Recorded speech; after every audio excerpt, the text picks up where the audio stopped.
নমস্কার বন্ধুরা, এজিএম রূপা কিচেনে অনেক অনেক স্বাগত জানাই। আবারও চলে আসলাম দারুণ স্বাদের একটি রেসিপি নিয়ে। তো রেসিপিটি শেষ পর্যন্ত দেখার অনুরোধ রইল। আজ আমি আপনাদেরকে কাঁচা আমের রসগোল্লা বানানো দেখাবো। বানানো খুবই সহজ, খেতে ভীষণ মজার হয়, আপনারা ট্রাই করলে বুঝতে পারবেন। কাঁচা আমের রসগোল্লা বানাতে আমাদের প্রথম যেটা লাগবে সেটা হলো আম এবং তরল দুধ। তো আমি 1 লিটার তরল দুধ দিয়ে রসগোল্লা করব, তার জন্য আমি একটি আম নিয়েছি। আপনারা চাইলে বাড়িয়ে কমিয়েও নিতে পারেন, অর্থাৎ আমের পরিমাণ এবং তরল দুধের পরিমাণ একটু বাড়িয়ে নিতে হবে। তো যাই হোক, প্রথমে চুলায় পাত্র বসিয়ে দিলাম। এখন পাত্রে দিয়ে দিলাম 1 লিটার তরল দুধ। দুধ ফুটে উঠতে এদিকে আমের খোসা ছেড়ে নেব। দেখুন আমি একটি আম নিয়েছি, এখন আমের খোসাগুলো ভালো করে ছেড়ে আমগুলো ছোট ছোট টুকরো করে কেটে নেব। দেখুন আমি কিভাবে কাটছি। কাটার পর এটা ব্লেন্ডারে দিয়ে ব্লেন্ড করে নিতে হবে। আপনারা চাইলে এই কাজটা ঝাঁঝরা দিয়েও করতে পারেন, অর্থাৎ এখানে লাগবে আমের রস, আম না দিলেও চলবে। তো যার যেটা স্বাচ্ছন্দ্যবোধ সেটা করতে পারেন, ঝাঁঝরা দিয়েও ঘষে নিতে পারেন বা ব্লেন্ডারে দিয়েও ব্লেন্ড করে নিতে পারেন, কোনো সমস্যা নেই। তো দেখুন আমগুলো এখন ব্লেন্ডারে নিয়ে নিলাম, চলে যাব ব্লেন্ড করতে। এদিকে আমগুলো ব্লেন্ড করতে চলুন দেখে আসি দুধ ফুটলো কিনা। দেখুন দুধ ফুটে উঠলো, এখন একটু নেড়ে চেড়ে দেবো। এই পর্যায়ে চুলার আঁচ বন্ধ করে দিব 2 মিনিটের জন্য। 2 মিনিটে হালকা একটু ঠান্ডা হবে। চলুন আমের পেস্ট হয়েছে কিনা দেখি। দেখুন ব্লেন্ড করে চলে আসলাম, আমের পেস্ট হয়ে গেল।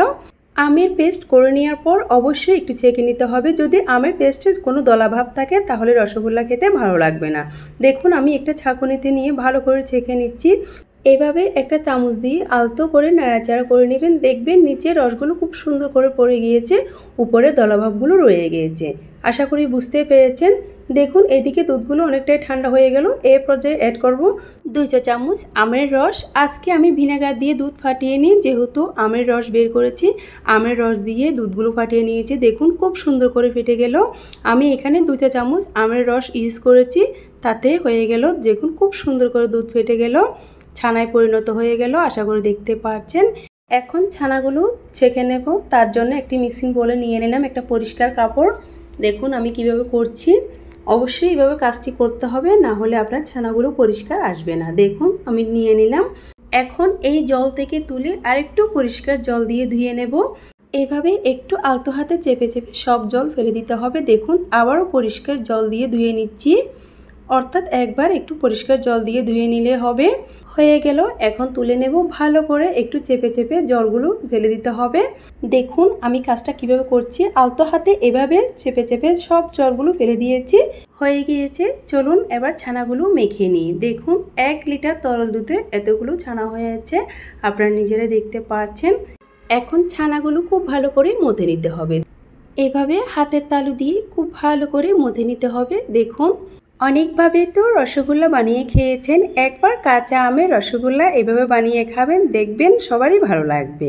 মিনিমাম আমি 5-6 মিনিট এভাবে মেখে নিয়েছি। খুব ভালো করে ছানাগুলো মাখা হয়ে গিয়েছে, দেখতে পাচ্ছেন। খুব সুন্দর একটি ফিনিশিং আসলো, কোনো দলাভাব নেই। ফাইনালি ছানার ড্রো মাখা একদম রেডি। এখন লিচিগুলো কেটে নেব। আপনি কি পরিমাণে রসগোল্লা করবেন, কি বড় কি ছোট মাঝারি, ওই সাইজের লিচিগুলো কেটে নিতে হবে প্রথমে। সবগুলো লিচি কাটা হয়ে গেলে চলুন রসগোল্লা শেপ দিয়ে নিই। একটা লিচি নিয়ে এভাবে হাতের তালু দিয়ে একটু ঘোরানো দিলে রসগোল্লা একদম রেডি। দেখুন খুব সুন্দর একটি ফিনিশিং চলে আসলো। আপনারা অবশ্যই এগুলো হাত দিয়ে করতে পারবেন, আমি এভাবে করেছি। রসগোল্লা শেপ দেওয়ার সময় অবশ্যই খেয়াল রাখতে হবে যাতে রসগোল্লা কোনো রকমের ফাটাভাব না থাকে। যদি রসগোল্লায় ফাটাভাব থাকে তাহলে শিরাতে দিলে রসগোল্লা ফেটে যাবে। দেখুন খুব সুন্দর একটি ফিনিশিং আসলো, আপনারা দেখে বুঝতে পারছেন। ঠিক এভাবে ফিনিশিংটা নিয়ে আসতে হবে, তাহলে আর রসগোল্লা ফেটে যাবে না। আশা করি বুঝতে পেরেছেন। তো চলুন চিনি শিরা রেডি করে নিই। প্রথমে চুলায় পাত্র বসিয়ে দিলাম, এরপর দিয়ে দিলাম 1 বাটি চিনি। 1 বাটি চিনির সাথে আমি 2 জগ জল দিয়েছি, যেহেতু চিনির শিরা। দিব 2টি এলাচ, এটি ফ্লেভারের জন্য। দেব ব্লেন্ড করা আমের রস। দিব কিছুটা গ্রিন ফুড কালার, যেহেতু কাঁচা আমের রসগোল্লা একটু গ্রিন ফুড কালার দিলে রসগোল্লা দেখতে খুবই সুন্দর লাগে। গ্রিন ফুড কালার দেওয়াটা পুরোটাই অপশনাল, আপনারা চাইলে দিতে পারেন, না চাইলে স্কিপ করতে পারেন, কোনো সমস্যা নেই।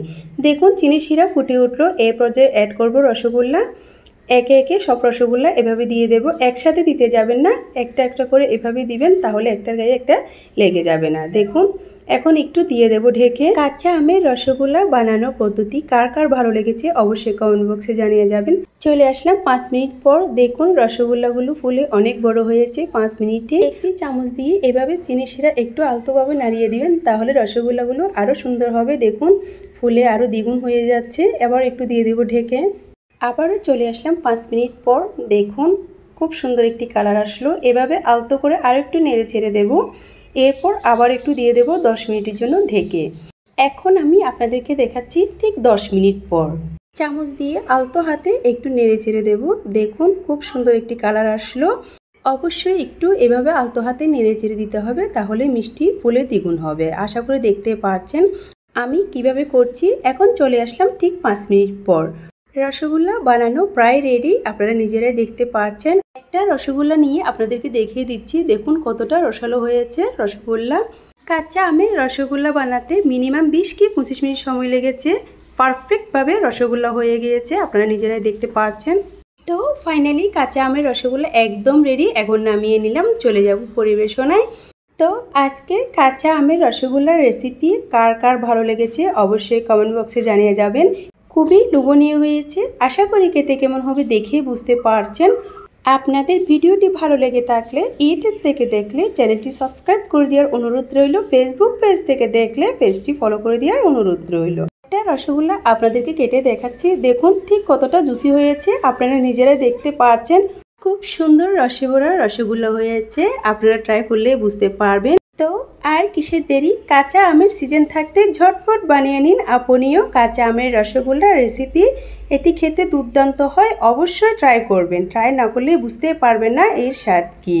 দেখতে যেমন হয়েছে খেতে ভীষণই মজার হয়েছে, আপনারা ট্রাই করলে বুঝতে পারবেন। যদি রেসিপিটি আপনাদের মন ছুঁয়ে থাকে একটি লাইক একটি শেয়ার করবেন। এই রকম আর নিত্য নতুন ভিডিও পেতে আমার চ্যানেলটি লাইক কমেন্ট শেয়ার করে পাশে থাকবেন। আজ এই পর্যন্ত, পরের ভিডিও পেতে সাথে থাকুন। সকলেই ভালো থাকুন, সুস্থ থাকুন। নতুন নতুন রেসিপি পেতে AGM রূপা কিচেনের সাথে থাকুন। ধন্যবাদ।